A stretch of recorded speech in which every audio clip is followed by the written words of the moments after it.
edge of the area. Oh, yes! Oh, what a goal! It's an incredible start. Anthony Gordon. Hello everyone, welcome back to Durbanites FPL. Time for Game Week 18 review, Game Week 19 previews. We're coming again to you live from Durbanites headquarters in Durban, South Africa for the last time for 2024. Let's get on with it, starting with the table. So, still at the top, the Chiefs now 8 points ahead of the trailing competition, but a new pursuer. Mubin is now up to second place, taking over from Zakia. Very close though, just 2 points between them. Then a very close chasing pack as well. Big fight there between Fatima Bibi and the champ. And then looking at Dora and Zahida, both of them just 10 points between them. So a lot of small battles there. Another sibling battle there between Zahra and Mohammed Siddiq. So really, really close. And then again, fights down at the bottom to try and stay off that. Now, looking at the player selections for this week, have a new entrant into it. Alexander Isak getting enough nods, 7 out of 12 managers, getting him onto the table. 58%. Matthias Cunha still sticking around. 2/3 of the managers holding on to him for great points this week.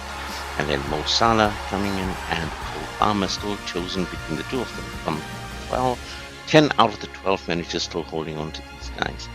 Looking at the differentiators for this week, Anthony Gordon doing really well now, second week in a row scoring. Just 2 managers out of the 12 holding on to him, as did David Jury and Timber from Arsenal, scoring big 9 points this week, as did Aaron Wan-Bissaka. Just 2 managers holding on to them, so you can see where the differentiators are coming into play. Now, looking at the hits and misses for this week, Stonewall, quite a few good defensive performances, again on the back of Wan-Bissaka and all Arsenal defenders there, Timber, Saliba, Gabriel, really doing well. And then looking at that, so Mubs, Fatih, Mohamed Sadiq and Azra all picking 20 plus points on the defense, and on the strikers, myself, Mubs, Sax, Fatih and Azra all picking up 20 plus points. Again on the back of a Matthias Cunha and Alexander Isak coupling. Now, looking at the misses, just me 20 plus points. So second week in a row with the hot bench. I really have to get that sorted. But anyway, it has not diminished the lead in any way, so all looking good so far. With that, let's look at the best possible selection from the team that we had. Sal's getting the number 1 armband, 8 points for him this week, and in the back, Timber and Wan-Bissaka on 9, Saliba on 7, and Huijsen in for the second week in a row with 8 points, doing really well at Bournemouth. In the midfield, you've got Bowen, Salah, Palmer, and Gordon, so expensive midfield. Not the best return by each of them, but again, sizable.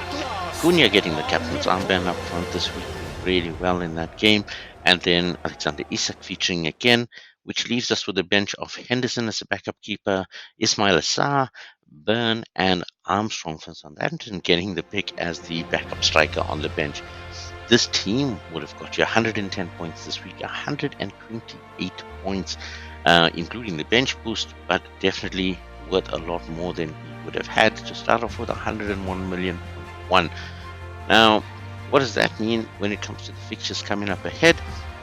This is the third quicker game week in a row, and we want to look at the teams that have a good run. Aston Villa looking a bit favourable here, 5 good winnable games. They have had a good return to form. Only Arsenal in game 22 to be cautious of. You want to look at Ollie Watkins again if you have him, because John Duran has picked up a red card, so he is suspended. So look at Ollie Watkins to start. Also looking at guys like Morgan Rogers, etc., that can make a difference in your midfield. Chelsea still have a good run of games until they hit City in game week 23. Again, all the usual call-outs for them. Crystal Palace, looking at some good games. They have picked up a lot of good results recently. Here you want to look at probably Jean-Philippe Mateta coming back into the fray as the striker up front. But then also you've got some defenders at the back you might want to take a chance on.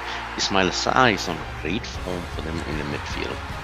Fulham have gone through a fairly rough patch, come out pretty good out of that one, and now have some good winnable games ahead of them. Here you're looking at Bournemouth, Ipswich, West Ham, and Leicester before they run into more trouble. Again, you're looking at guys like Alex Iwobi coming in, you're looking at Harry Wilson coming in. You also want to look at Raul Jimenez up front, or Rodrigo Muniz. You definitely want to look at Leno and Robinson at the back. So Leno as goalkeeper, Robinson as the defender. These are really good fixtures for them to pick up some points and really good price points as well.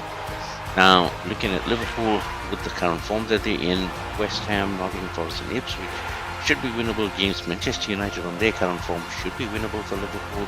Probably another 7-0 coming up by the looks of it. Then you've got Brentford and Bournemouth. So again, nothing really to trouble Liverpool. You're looking at Salah.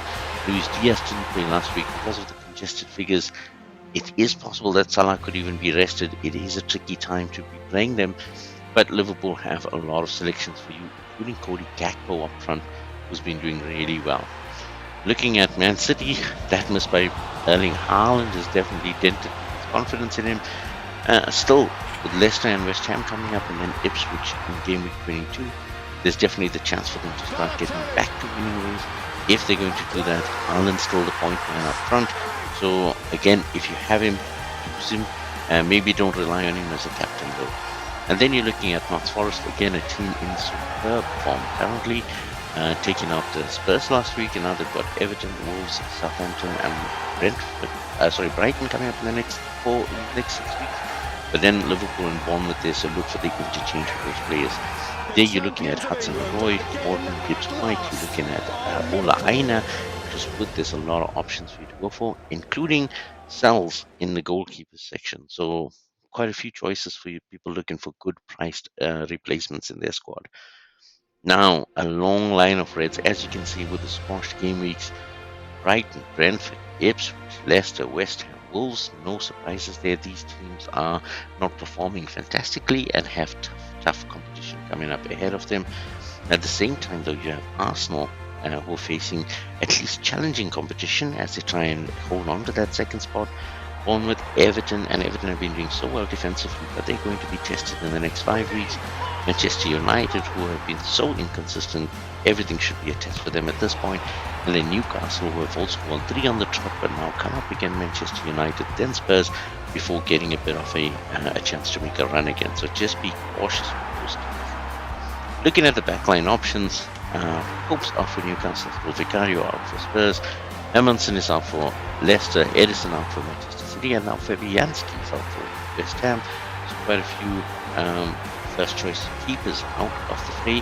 That means we're looking at Martinez for Aston Villa, Sanchez for Chelsea, Leno for Fulham, and Sells for Nottingham Forest in the weeks to come. From the defensive side, Botman's allowed for Newcastle and Ruben Diaz allowed for City, and he is joined by John Stones and Kyle Walker, who are doubtful for City are in some real trouble with injuries this season. What that means for defense is we're looking at Gabriel still holding on to number 2 spot now for defenders. Ola Aina, who's now the top defender in Fantasy Premier League, is also in our selection list. Jurriën Timber, with his 9 points last week, maintains his place in our recommended list. Alexander Arnold as well for the attacking option from Liverpool. Does cost a lot of money. Then you've got Pedro Porro from Spurs. Spurs are in trouble. They have a lot of their first choice centre backs that are injured. So Pedro Porro might have to play more of a defensive role, meaning that he might not be able to get so far forward and score. So just keep that in mind if you have him. Ashley Young is in. He is actually the best defensive choice at Everton because he is a winger that has turned into a wing back. So he does make the runs forward. He has scored as well in this season. So if you're looking for someone to come in from the Everton side, he's a good pick as well. And then you've got Anthony Robinson and Fulham, who's been doing really well this season. Looking into the midfield as well, again, City's woes with Bob and Rodri out, and now Matheus Nunes also doubtful. Saka's out for Arsenal, which is indeed a big blow. McNeil is highly doubtful for Everton. Smith Rowe out for Fulham. March is still getting back to match fitness at Brighton. Fernandes and Kluivert both suspended after last week's games. What does that mean? It means Palmer-Neto and Enzo are still the choices from Chelsea's point of view. Looking at Salah, Jota and Diaz from Liverpool in the midfield. Rice, Martinelli from Arsenal. And then you look at Mitoma and Newton from Brighton, although they've not really been firing recently. Then you've got the Spurs duo of Madison and Son, and then Notts Forest, Gibbs-White and Hudson-Odoi that we mentioned, as well as Anthony Gordon, who has really been now on a resurgent form, leading Newcastle to those 3 back-to-back wins. Now, what does that mean for forwards as well? Richarlison's still out, probably out for the season. Welbeck's highly doubtful. and Callum Wilson still out. Now Vardy joins the list and he's doubtful, and John Duran, very unlucky in my opinion to get that red card, but he is indeed suspended for this game. So there's a heads up to look for Ollie Watkins to replace him. Looking at the picks, Erling Haaland missed the penalty. I get it. I still think he's going to come right somewhere along the line. If City are going to be resurgent, he's the guy. And I will say, if he doesn't do it in the next 2 matches, then you're fully within your rights to sell him. But if you have him, definitely play him. Maybe be cautious if you're going to captain him. Havertz and Jesus from Arsenal. Havertz scored last week, Jesus the week before. Arsenal are going to keep rotating these guys, but they had the option to put in the goal in the net. Now looking at Isak, of course, he's our recommendation from Newcastle. Nicholas Jackson for Chelsea. However, just want to point out that some experts are saying that Chelsea might rest him this week because he has been playing a lot of games. Might just want to give him a break and try with another striker, possibly Christen coming in from a midfield to play as striker. Maybe Mark Guyu will give him a chance.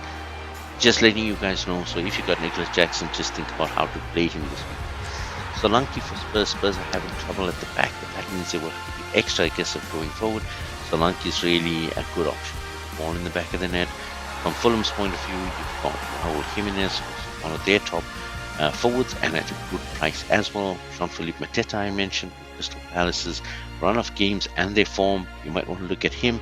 Cody Gakpo is quickly becoming a favourite of Arne Slot. He's getting the chance to play. More minutes means he's getting his form back, and his form allows him to score goals.